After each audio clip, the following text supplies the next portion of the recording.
Good night, fellow punters. The clock on the wall says exactly 2 minutes past 10 on Monday night.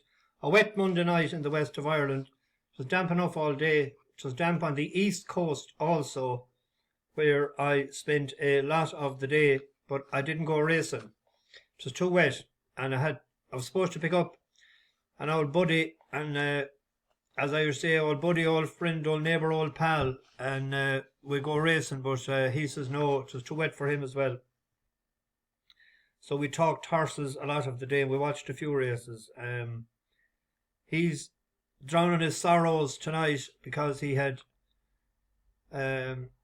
almost a 5-figure bet on Marine Nationale to win the Urkel. Started putting it on from last March on nice prices through the year. He's as sick as a dog tonight. He'll be sicker tomorrow, but he won't mind. Might ease the pain. Ruled out for 6 weeks with a small sort of an injury, suspensory, I read. Constitution Hill out as well, so big day for the bookies. Satchels today, the Scourge and Hooers.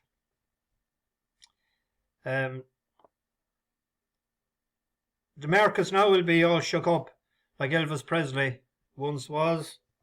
Will Lossiemouth defect from the Mayor's Hurdle?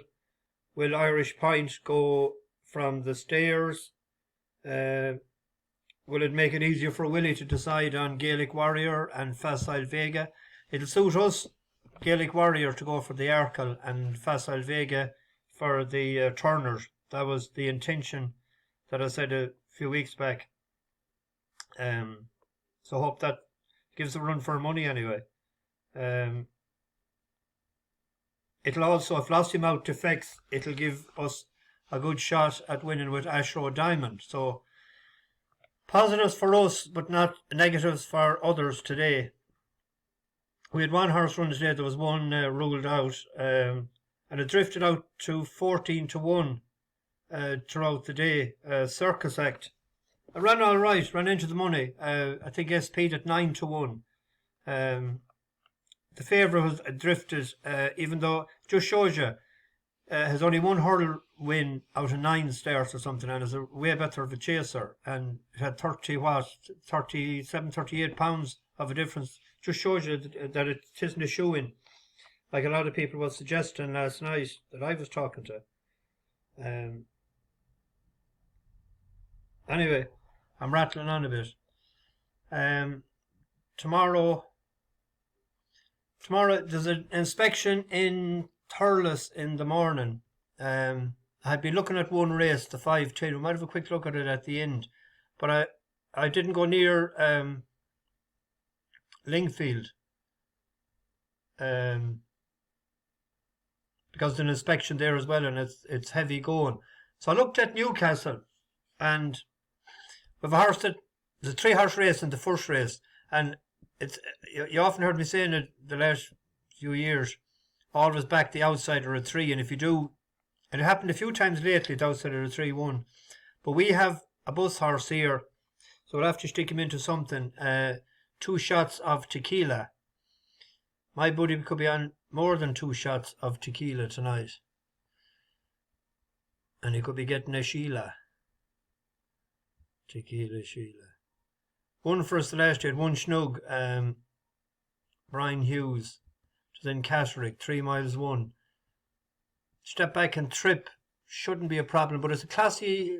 There's a few classier horses up against him tomorrow, but it's 10-11. Your own story. Actually, I see that it's entered in the Midlands Grand National, isn't it? Yeah. So is that a prep for that tomorrow? One chase win out of 8, but it hasn't ran for a while. So we have fitness on our side. Hughesy knows the horse from the last day. Your own story hasn't ran for 318 days. Is that might be just out for blow the cobwebs away for the Midlands Grand National. So that's one. But there's a few favourites tomorrow, and what I know people hate the sight of short favourites, but I was looking at the first 5 favourites tomorrow. There's 3 of them odds on. Wait, let's see. We'll go back a bit. The 250. It's a novice's hurdle. The 4 to 6 shot there as well. It last was seen in a grade 2. It's a 4 to 6 shot with 365. And if you put a 10 to 11 and a 4 to 6 shot, it's just over 2 to 1 if someone wanted to do a double. But I'll come to a better bet in a minute. It won on heavy ground before, over 2.5 miles the distance, the same trip as tomorrow. And when you look at it, probably didn't stay the last day, and also it was good ground in the River Don. You'd imagine that should have a class age tomorrow as well at 4 to 6. In this situation, there's a 10 to 11 now in the 3rd race. In a 4-horse race as well, so they say. There's an old horse that we backed a couple of times in the flat when it was with Joe O'Brien, Libby. But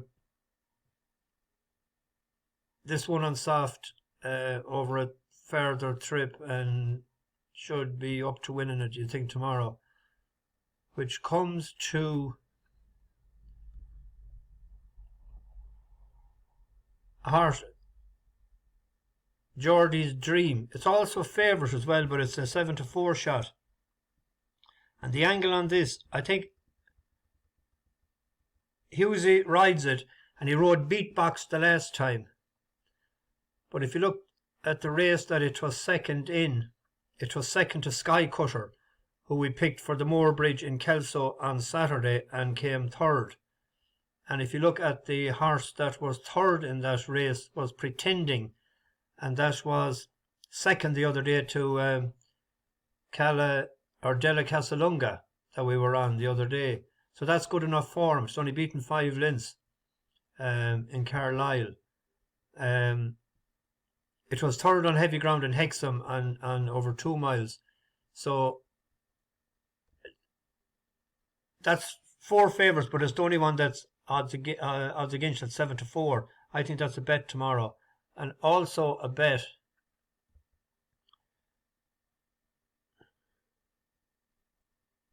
Where are we here? That's the same race, isn't it? 420. Novices Handicap Hurl. It's another favourite, but it's a 7 to 2 favourite.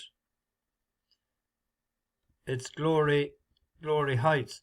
I think it's between Glory Heights and Ballyquin Bay. And Glory Heights has course for him. Course and distance for him, and course twice. And if we look at when it was second, it's likely racing. It's owned by the former trainer John Wade, and the present trainer Chris Grant looks to be a partner as well. But it had three runs over hurdles to get a mark, 50 to 1, 125 to 1, 100 to 1, and then it was behind Kerry Hill. Kerry Hill is actually a decent horse. That's the horse that won the River Don. I don't see that as any interest for Cheltenham. Probably going to enter. It's a decent horse, Kerry Hill. But then his first time in a handicap hurdle, it was gambled on from 14s into 13 to 2 to suggest that they know that it is well handicapped. And it ran well enough. And it was a bit unlucky not to win it, actually, because the horse in front sort of was intimidating him after the last one. He had to switch. Was the last 5 furlongs. It's in the John Wade colours there in the purple and Glory Heights, and to their outside Robert Dorr. They are the leading 3. Yellen just in behind them. Tommy Johnson next. They're very well bunched. Mr. Smarty, Wild Polly, Donzo Star, and then Scalloway Bay as they head now towards the turn into the straight. A very well bunched field of hurdlers. A number of these on their handicap debut. All to play for with 3 to jump. And it's not staying long. Glory Heights and Robert Dorr to their outside. side. Wild Polly and Yelland are just in behind them. Yelland now being produced with an effort to the right in the yellow and blue. Tommy Johnson, Scalloway Bay, Green Jacket trying to get into it. Quarter of a mile left to go. Not staying long. Glory Heights, Yelland, and three of them in the air together. They're on the run down towards the last. Sean Quinlan producing Yelland to put it up to Glory Heights. They're at the last hurdle. Big jump there from Yelland. Glory Heights won't go away. Those two now settle down to dominate this finish. It is Yelland in front of Glory Heights. They've kicked away from Scalloway Bay and not staying long. Heading towards the line, it is Yelland and Sean Quinlan in front, but Glory Heights is coming back at Yelland. Yelland holding on, possibly near side. Glory Heights far side, close call. Went up a few pounds from that, from 79 to 84, £5, and then it ran the last day in a race that it went off second favourite or third favourite, but it was sort of outstayed by Lincoln Burrows, back to where it ran well at the trip before, and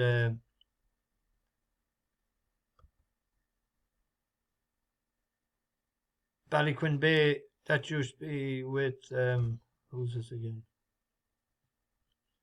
That was with Gordon Elliott, wasn't it? Gordon. Yes. It used to be in Cullen-Tray. Ran a decent enough race in Newcastle there, over 2 miles won, but it got stuffed the last day then as a favourite in Kelso. So if we look at them, they were sort of saying 2 win bets, but of those 5 there, if you put the 5 favourites that I named there on top, and if you do, there's 10 doubles and 10 cross doubles, and there's 10 cross trebles as well. So let's say you done a euro cross trebles and a euro cross trebles, that costs you 20 quid. If the 5 of them won and you do a roll up as well, you'd imagine that 3 of them would definitely win. That you'd have 3 doubles and a treble. That you'd have more than your stake got back, in the hope that the other 2, and if the higher ones win, you know, you'd want a wheelbarrow, well, a small wheelbarrow. But I'm trying to just be cautious this week before next week, so don't go nuts, as they say, don't go mental. There's a grand race there tomorrow in Thurles. There's an inspection at 8, and there's 5 to 10 millimetres promised tonight, so they're hoping it'll clear by 8 a.m. But it's a grand little race there. Lyndon Erdens has switched yards to Willie from Michael Bowe. And it was beaten in a novice handicap hurdle first time out for him. Then he won a maiden hurdle the last day. And he's gone up £12. And there's 2 horses, well, there's 3 horses in with nice form. There's Native Speaker. That was 5 to 1 earlier, and I thought that was an each way bet in the race. It's first time in a handicap hurdle, so we don't know how well it's handicapped. But on it has second behind Loughlin, and to second to Built by Ballymore. And Built by Ballymore is rated, I think, 132 now. And that's going for the Coral Cup.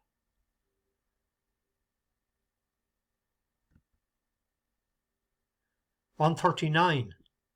So if he was 10 lengths behind him, he has 1 race since, of course. He might be well handicapped, I thought, at 114?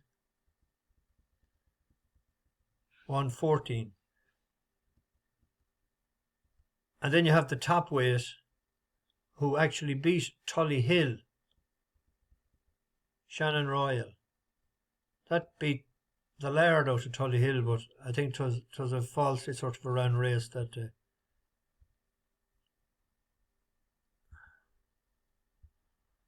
Where are we here?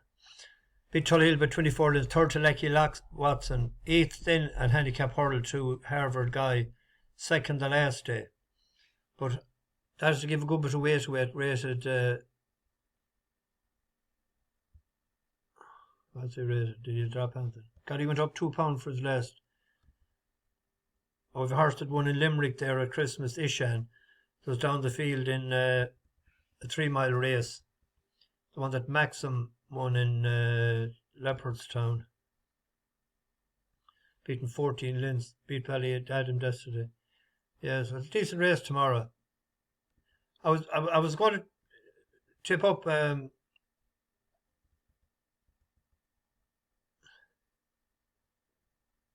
Native Speaker when it was 5-1 each way. Probably will drift out again in the morning. Maybe.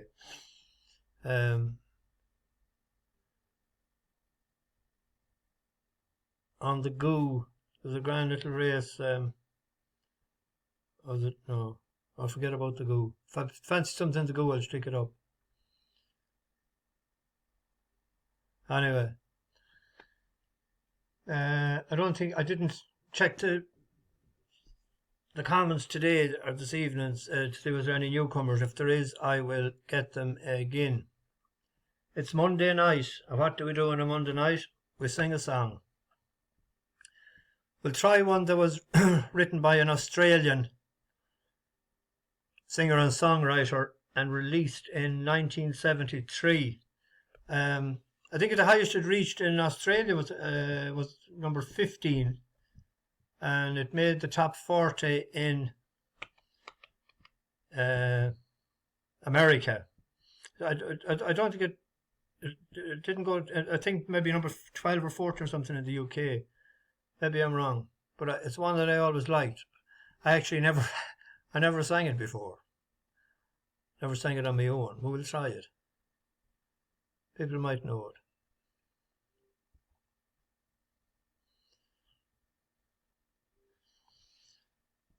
I can still remember when I bought my first guitar. Remember just how good the feeling was. Put it proudly in my car. And my family listened 50 times to my 2-song repertoire. And I told my mum her only son was gonna be a star. Bought all the Beatle records, sounded just like Paul. Bought all the old Chuck Berrys, 78s and all. And I sat by my record player, playing every note they played.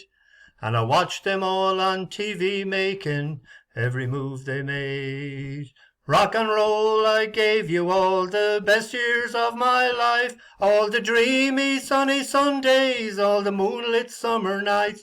I was so busy in the back room writing love songs to you while you were changing your direction. And you never even knew that I was always just one step behind you. 66 seemed like the year I was really going somewhere. We were living in San Francisco with flowers in our hair, singing songs of kindness so the world would understand. But the guys and me were something more than just another band. And then 69 in LA came around so soon. We were really making headway and we're writing lots of tunes. And we must have played the wildest stuff that we had ever played. The way the crowds cried out for us, we thought we had it made. Rock and roll, I gave you all the best years of my life. All the lazy, crazy young days, all the magic moonlit nights. I was so busy on the road, singing love songs to you, while you were changing your direction. You never even knew that I was always just one step behind you. Do do do do do do do do do do do do do do do do do do do. 71 in Soho, when I saw Suzanne, I was trying to go it solo with someone else's band, and she came up to me later, and I took her by the hand. And I told her all my troubles and she seemed to understand. And she followed me through London, through 100 hotel rooms, through 100 record companies who didn't like my tunes. And she followed me when finally I sold my old guitar. And she tried to help me understand I'd never be a star. Rock and roll, I gave you all the best years of my life, all the dreamy sunny Sundays, all the moonlit summer nights, and though I never knew the magic of making it with you, thank the Lord for giving me every little bit I knew, 'cause I was always one step behind me, one step behind you. Rock and roll, I gave you all the best years of my life, singing out the love songs in the briefly flashing lights, and though I never knew the magic of making it with you, I thank the Lord for giving me the little bit I knew. Rock and roll, I gave you all the best years of my life, all the dreamy sunny Sundays, all the moonlit summer nights. I was so busy in the back room making love songs to you, while you were changing your direction and you never even knew. Rock and roll, I gave you all the best years of my life, all the dreamy sunny Sundays, all the moonlit summer nights, and though I never knew the magic of making it with you, I thank the Lord for giving every little bit I knew, and I was always one step behind me. Do do do do do do do do. Bash the bookies over and out.